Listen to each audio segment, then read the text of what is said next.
Panòptic Festival de Cinema de Mataró és un festival de cinema i també arts visuals que tracta temes de noves tecnologies i com es relacionen amb la societat. I llavors el que intentem és tenir una mirada crítica, no?, per fer una anàlisi de què suposa aquesta relació.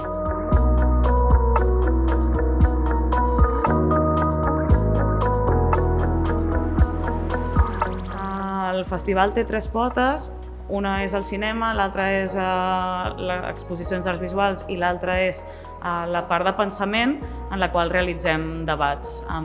especialitzats.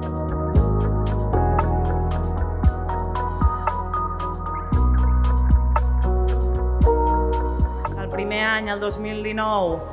que era la primera edició, també era la novetat. L'any passat, que va ser així en context de pandèmia, doncs va ser amb un aforament molt més reduït i aquest any, per fi, venim a la presó de Mataró, que de fet és l'espai pel qual nosaltres ens imaginàvem poder fer aquest festival, perquè de fet el nom del festival està agafat del que és l'espai arquitectònic de la presó, que és un panòptic.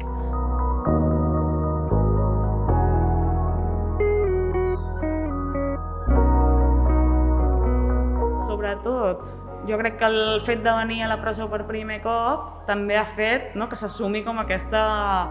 expectativa o aquesta curiositat per conèixer un espai com tan singular, que a més és patrimoni de Mataró, patrimoni arquitectònic, és un vecino, o sigui que és un edifici que està catalogat molt important i llavors poder-lo ocupar, a més, fer una exposició en tots els seus espais, jo crec que també a nivell de públic s'afegeix aquest punt de poder veure aquest espai, però de moment creiem que l'impacte és poc.